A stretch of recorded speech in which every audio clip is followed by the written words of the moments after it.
The bus screeched to a halt, and my heart lurched with it, pinned to the cracked vinyl seat. I'd seen him every morning for months. Javier, the driver with the crooked grin and eyes like a storm over the gulf. Today, something in his glance through the rearview mirror felt different. Like he'd seen me, really seen me, and I wasn't ready for what that might mean.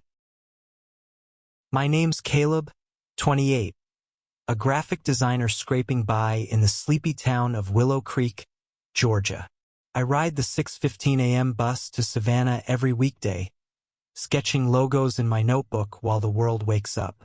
Javier Morales, 32, has been driving this route for years, his deep voice calling out stops with a rhythm that's become my morning soundtrack. He's the kind of guy you'd call all-American. Broad shoulders, a faded Braves cap, and a wedding ring he fidgets with when he thinks no one's watching. Straight as they come, or so I thought. I'm not out to everyone, but I've never hidden who I am either. A black gay man navigating a world that doesn't always know what to do with me. Javier, though, he's never blinked at my rainbow pin or the way I linger a second too long when I thank him for the ride. That morning, the bus was nearly empty, just me and an old lady knitting in the front. The air was thick with the scent of diesel and damp leather, and the windows fogged up as we rolled through the misty outskirts of town. I was sketching a logo for a local coffee shop when the bus hit a pothole, sending my pencil skittering to the floor. It rolled under the seat, and I cursed under my breath, crouching to grab it. That's when I heard his voice, low and warm, like he was sharing a secret. "You always drawing like that, Caleb?" Javier's eyes flicked to me in the mirror, catching mine for a heartbeat longer than usual. I froze, my fingers brushing the pencil, but my mind stuck on the way he said my name, like it mattered. I mumbled something about deadlines, my cheeks burning, and sat back up, trying to act normal. But my heart was hammering, and I couldn't shake the feeling that something had shifted, like a door creaking open just enough to let a sliver of light through. The rest of the ride was quiet, but the air felt charged. When we reached my stop in Savannah, I stood, slinging my bag over my shoulder. Javier turned slightly, his arm draped over the steering wheel, and said, "Hey, take care out there. All right?" It was the kind of thing he said every day, but this time his voice was softer, almost hesitant. I nodded, muttered a thanks, and stepped off the bus, my pulse racing like I'd just run a mile. As the bus pulled away, I caught his reflection in the glass, watching me for a moment before turning back to the road. I spent the rest of the day distracted, my sketches half finished, my mind replaying that fleeting look. Was I imagining it? Javier was married, straight, the kind of guy who'd probably never thought twice about someone like me. But that glance, that tone, it felt like a question neither of us was ready to ask. By the time I boarded the bus home that evening, I was a mess of nerves, overanalyzing every detail. He greeted me with his usual nod, but there was a flicker of something in his eyes. Curiosity, maybe, or something heavier. That night, I couldn't sleep. I lay in my tiny apartment, the hum of the AC drowning out the crickets outside, and wondered what it meant to feel seen by someone who shouldn't be looking. Willow Creek wasn't exactly a haven for people like me. I'd learned to keep my guard up, to smile through the sidelong glances from folks who didn't get it. But Javier? He was different. Or maybe I just wanted him to be. The next morning, I boarded the bus with a knot in my stomach. Javier was there, same as always, but he seemed quieter, his fingers tapping the wheel like he was working through something. I took my usual seat near the back, sketching to calm my nerves, but my eyes kept drifting to him. Halfway through the ride, the bus lurched again, and this time, my notebook slid off my lap, pages splaying open on the floor. Before I could react, Javier called out, "Hold tight, folks, just a rough patch. But then he did something I didn't expect. He pulled over. He stepped out of the driver's seat, all 6 feet of him moving with a quiet confidence, and walked down the aisle. My heart stopped as he crouched beside me, picking up my notebook before I could.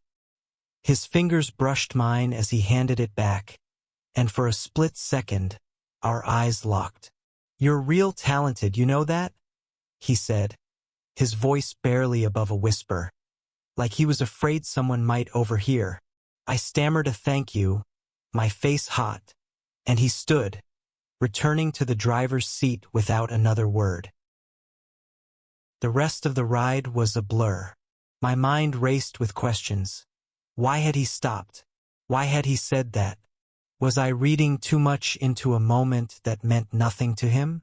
When I got off at my stop, he didn't say anything, but his gaze followed me, heavy and unreadable. I walked to work in a daze, the weight of that touch lingering like a bruise I didn't want to fade. By the time I got home that night, I was torn between hope and fear. I'd spent years building walls, protecting myself from a world that didn't always understand. But Javier's small gestures, the way he said my name, the way his hand lingered, felt like cracks in that wall, letting in something dangerous and beautiful. I didn't know what was happening between us, but I knew I couldn't look at him the same way again. And deep down, I wondered if he felt it too. The next few days were a tightrope walk. Every morning, I boarded Javier's bus, my heart a tangled mess of anticipation and dread.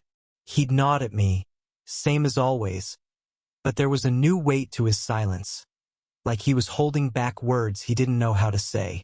I kept my head down, sketching furiously in my notebook, but my eyes betrayed me, stealing glances at his reflection in the windshield. His hands gripped the wheel a little tighter, his jaw set like he was wrestling with something bigger than the morning traffic. Willow Creek was a small town, the kind where everyone knew your business before you did. I'd grown up here, one of the few black kids in a sea of white faces, and I'd learned early to keep my queerness quiet, not out of shame but survival. My mom had been my rock, telling me to love who I was, but even she worried about the whispers that followed me.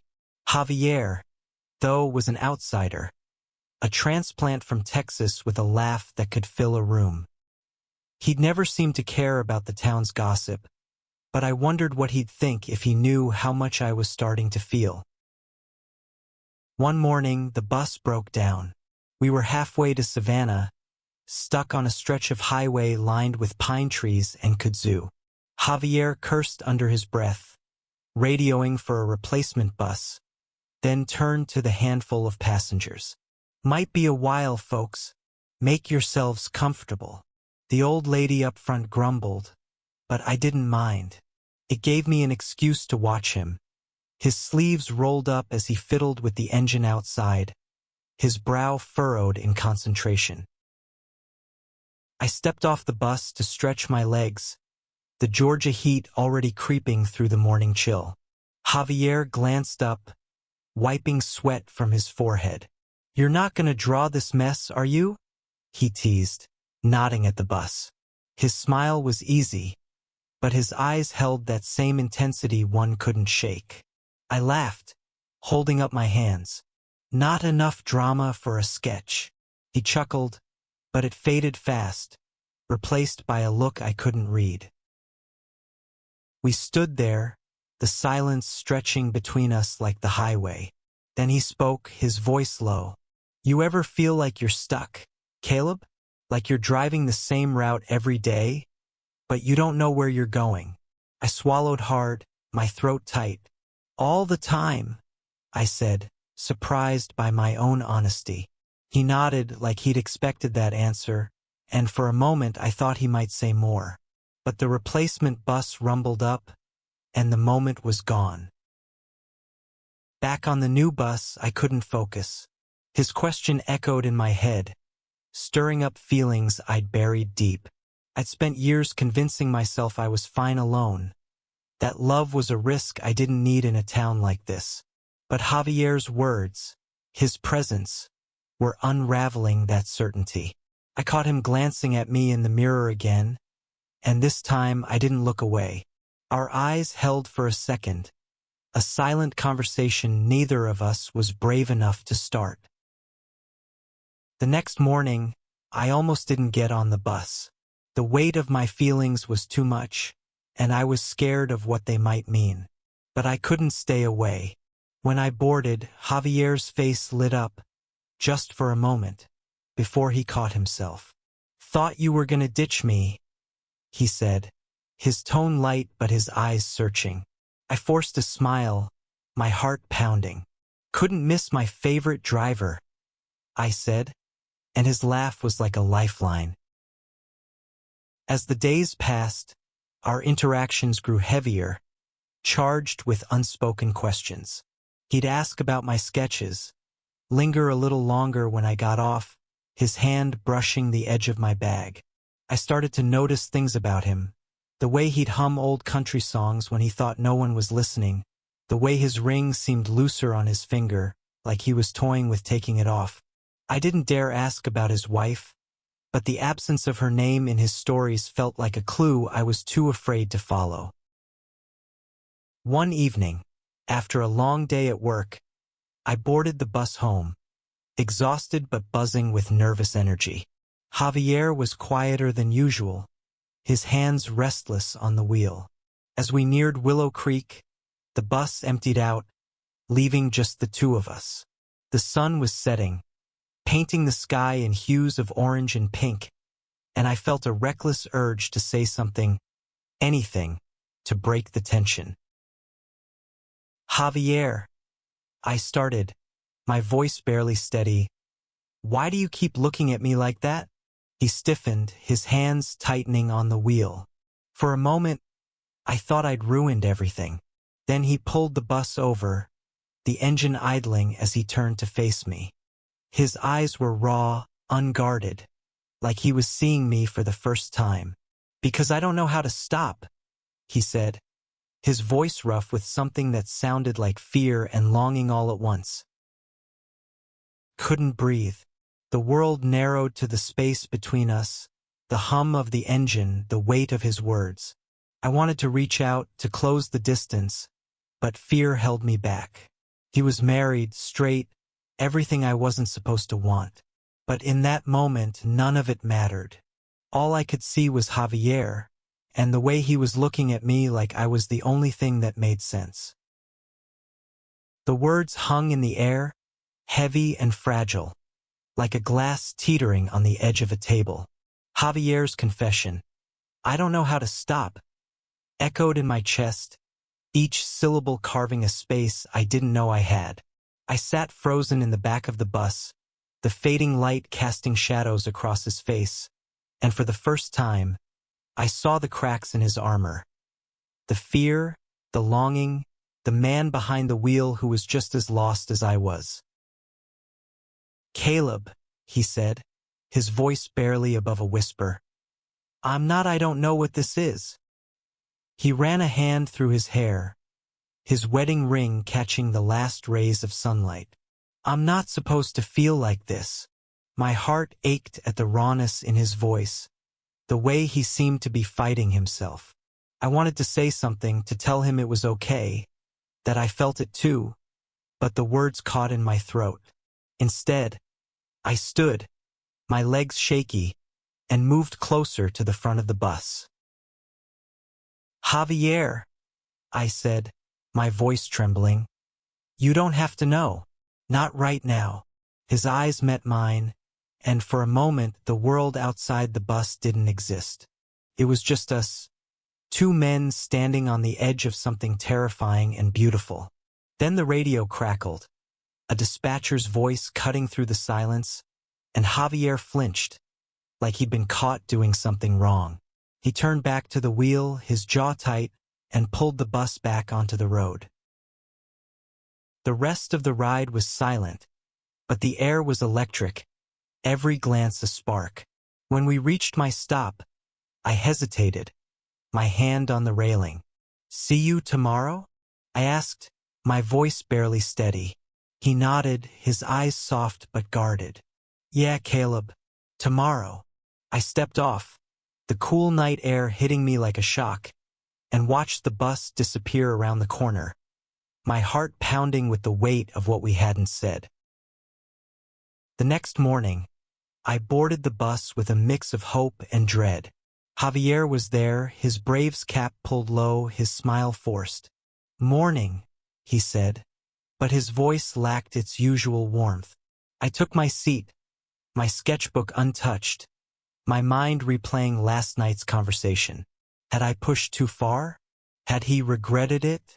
The ride felt endless, each stop a reminder of the distance between us. When I got off, he didn't look at me, and the absence of his gaze felt like a punch. Days passed like that, a painful dance of avoidance. Javier was polite but distant, his eyes rarely meeting mine. I tried to focus on work, on my sketches, but every line I drew felt like a question. What did I do wrong? I started to wonder if I'd imagined it all. The glances, the confession, the way his hand had brushed mine. Maybe I'd seen what I wanted to see, not what was real. Then, one rainy morning, everything changed. The bus was late, the streets slick with water, and I was soaked by the time I climbed aboard. Javier looked up, his expression softening for the first time in days. You look like you need a towel, he said, a hint of his old teasing tone breaking through. I laughed, shaking water from my jacket, and for a moment it felt like before, like we were just Caleb and Javier, not two people carrying the weight of something unspoken. As the bus rolled through the rain, Javier spoke again, his voice low so only I could hear. I'm sorry, Caleb, for pulling back. I got scared. My heart stuttered. I glanced around, but the bus was empty except for us. Scared of what? I asked, my voice barely above a whisper. He didn't answer right away, his hands tightening on the wheel. Of what this means, he said finally. For me, for my life. I've never felt like this before. I didn't know what to say. My own fear was a mirror to his fear of rejection, of judgment, of a world that didn't always make space for love like this. But hearing him admit it, seeing the vulnerability in his eyes, gave me courage. Javier, I said, leaning forward, you're not alone in this. I'm scared too. His eyes flicked to mine in the mirror, and for the first time in days, I saw hope there, fragile but real. That evening, after work, I found him waiting at my stop, not in the bus, but on foot, his jacket damp from the rain. My heart stopped as he approached, his hands shoved deep in his pockets. Can we talk? He asked, his voice rough. I nodded, and we walked to a nearby park, the same one where I'd sketched countless times, its benches slick with rain. We sat, the silence between us heavy but not uncomfortable, like we were both gathering the strength to say what needed to be said. I'm married, he started, his voice breaking, but it's been over for a while. We're separated, have been for months. I didn't know how to tell you. My chest tightened, a mix of relief and ache. I didn't know, I said softly. He looked at me, his eyes raw. I didn't want to drag you into my mess, Caleb, but I can't stop thinking about you, and it's tearing me apart. I reached out, my hand trembling, and touched his arm. It was the first time I'd touched him on purpose, and the warmth of his skin through his jacket sent a jolt through me. You're not dragging me into anything, I said. I'm already here. His breath hitched, and for a moment, I thought he might pull away. But instead, he leaned closer, his hand brushing mine, and we sat there, the rain falling softly around us, two men caught in a moment that felt like it could change everything. The rain didn't stop, and neither did the ache in my chest. Sitting there with Javier, our hands barely touching, felt like standing on the edge of a cliff, exhilarating and terrifying. His confession about his marriage, about the feelings he couldn't shake, had cracked open something in me, a hope I'd buried under years of caution. But hope was a dangerous thing in a town like Willow Creek, where whispers could ruin lives. The next morning, I boarded the bus with a new kind of nervousness. Javier's smile was tentative, but it was there, and it warmed me more than the weak Georgia sun. "Morning, Caleb," he said, his voice soft, like he was testing the waters. I nodded, my throat tight, and took my seat, my sketchbook forgotten. All I could think about was the park, the rain, the way his hand had felt under mine. We didn't talk about it, not directly, but over the next few weeks, our mornings became a ritual of stolen moments. He'd ask about my sketches. I'd tease him about his terrible taste in country music, and slowly, the walls between us started to crumble. One morning, he handed me a coffee from the gas station, his fingers lingering as he passed it over. "Thought you could use a pick-me-up," he said, his eyes crinkling with a smile that made my heart stutter. I thanked him, my voice barely steady, and sipped the coffee, savoring the warmth as much as the gesture. But Willow Creek wasn't blind. People noticed things, the way Javier's bus lingered a little longer at my stop, the way I smiled when I boarded. One afternoon, as I grabbed lunch at the diner, I overheard two regulars whispering about that driver and the black kid who's always drawing. My stomach twisted, but I kept my head down, pretending I hadn't heard. I dealt with gossip before, but this felt different. It wasn't just about me anymore, it was about Javier, too, and the life he was trying to rebuild. That evening, I found a note tucked into my sketchbook, slipped there when I wasn't looking. It was in Javier's messy handwriting. "Meet me at the park, 7 p.m. We need to talk." My heart raced as I read it, a mix of excitement and fear. I spent the rest of the day distracted, my mind spinning with possibilities. Was he going to pull back again? Or was this something else? Something more? When I reached the park, Javier was already there, sitting on the same bench from that rainy night. The air was cool, the sky streaked with pink and gold, and he looked up as I approached, his expression unreadable. "Caleb," he said, standing. "I can't keep doing this halfway." My breath caught, unsure if he meant letting me go or diving in deeper. He stepped closer, his hands fidgeting like he was searching for the right words. "I've spent my whole life doing what I'm supposed to. Good husband, good driver, good man. But with you, I feel like I'm finally awake." I didn't know what to say, so I didn't say anything. I just reached out, my hand finding his, and this time he didn't pull away. His fingers curled around mine, warm and steady, and we stood there, the world fading around us. It wasn't a kiss, not yet, but it was more intimate than anything I'd ever felt. A promise, a beginning. But promises are fragile in a town like this. The next morning, I boarded the bus to find Javier's face tight with worry. "Caleb," he said quietly as I took my seat, "someone saw us last night, at the park." My stomach dropped. I'd known this was coming, but hearing it made it real. "Who?" I asked, my voice low. He shook his head. "Doesn't matter, but they're talking." And my ex, she heard. His ex-wife, Maria, still lived in Willow Creek, and though they'd been separated for months, she wasn't the type to let things go quietly.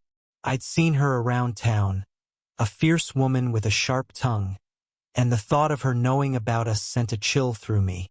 "What does that mean?" I asked, my voice barely steady. Javier sighed, his hands gripping the wheel. "She's not happy. Says I'm throwing away everything we built. And she's not wrong. I'm risking a lot. But so are you. He was right. I'd spent years building a life that felt safe, even if it was lonely. Letting Javier in meant risking the whispers, the judgment, maybe even my job if the wrong people decided I was too much trouble. But as I looked at him, his eyes searching mine in the mirror, I knew I couldn't walk away. Not now.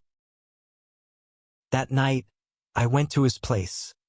A small apartment on the edge of town, cluttered with moving boxes and faded photos. He opened the door, his shirt untucked, his hair a mess, and for the first time, I saw him not as the bus driver but as Javier, the man who was choosing me despite everything. We talked for hours, about his marriage, my fears, the lives we'd both been afraid to live. And when he leaned in, his lips brushing mine, it wasn't just a kiss. It was a defiance of everything that had kept us apart. The kiss changed everything. It was soft, tentative, but it carried the weight of all we'd been holding back.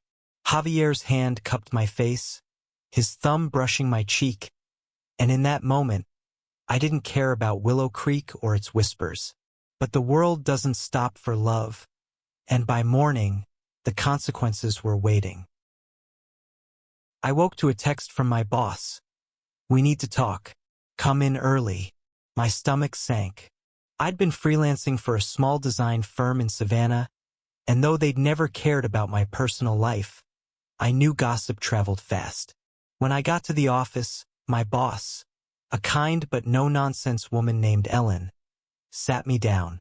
"Caleb," she said, her voice gentle but firm, "I got a call from a client in Willow Creek. They're concerned about your personal conduct." I didn't need to ask what she meant. I nodded, my throat tight, and promised to keep my personal life separate. But as I left her office, I felt the walls closing in. Javier was waiting for me at the bus stop that evening, his face drawn. "Maria knows," he said, his voice low.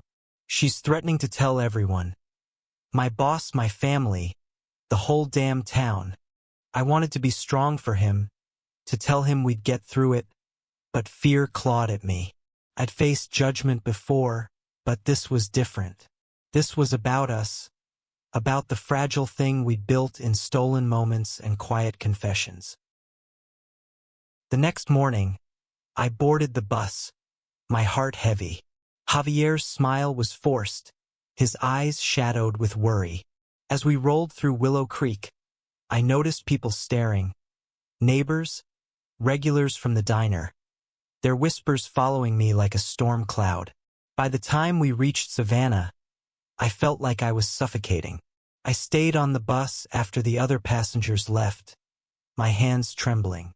"Javier," I said, my voice breaking, "what are we doing?" He turned, his eyes searching mine. "I don't know, Caleb, but I know I don't want to lose this." He reached for my hand, and for a moment, it was enough. But the moment didn't last. That afternoon, Javier was called into his supervisor's office. I found out later that Maria had made good on her threat, spreading rumors that reached his boss. They didn't fire him, but they gave him a warning. "Keep your personal life out of the job or you're done."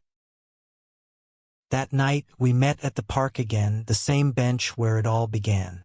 The air was heavy with the scent of rain, and Javier's face was a map of worry and determination. "I'm not ashamed of you," he said, his voice fierce. "But I'm scared, Caleb. I've got a daughter. She's only 6, lives with Maria most of the time. If this gets uglier, it could hurt her." My heart ached at the thought of his little girl, caught in the crossfire of our choices. I wanted to fight, to tell him we could face it together, but I saw the toll it was taking on him, the weight of a life he was trying to rewrite. "I don't want to lose you either," I said, my voice barely steady. "But I don't want to be the reason you lose everything." He shook his head, pulling me close, and for a moment, we held each other, the world fading to the sound of our breathing. But we both knew it couldn't last. Not like this. The next week was a blur of tension. Javier took a leave of absence, citing personal reasons, and I rode a different bus, the absence of his presence like a hole in my chest. I threw myself into work, sketching until my hands ached, trying to drown out the fear that I'd lost him for good. But Willow Creek wasn't done with us. The rumors grew louder, and I started getting anonymous notes slipped under my apartment door. Cruel words about sin and shame. I ignored them, but each one was a reminder of the cost of loving someone in a town that didn't understand. Then, one morning, Javier showed up at my door. He looked exhausted, but his eyes were clear, like he'd made a decision. "I told Maria everything," he said. "Not just about us, but about me. I'm done hiding, Caleb. I don't know what I am. Gay. Bi. Something else. But I know I love you." My breath caught, tears stinging my eyes. I pulled him inside, and we kissed again, this time without fear, without hesitation. It wasn't a solution, but it was a start. We decided to leave Willow Creek, not running away, but choosing a place where we could breathe, where our love didn't have to be a secret. Javier found a job driving in Atlanta, and I lined up freelance work there, a fresh start in a city that felt like it might give us a chance. The day we left, we sat on that park bench one last time. The carved words "love changes everything" beneath our fingers. I traced them, my hand in his, and knew they were true. Our love wasn't perfect, and the world wasn't kind. But as we drove away from Willow Creek, Javier's hand on mine, I felt something I hadn't in years. Hope, not just for us, but for everyone who'd ever had to fight to love who they were. We weren't running from the fight, we were choosing a new one together, and that was enough.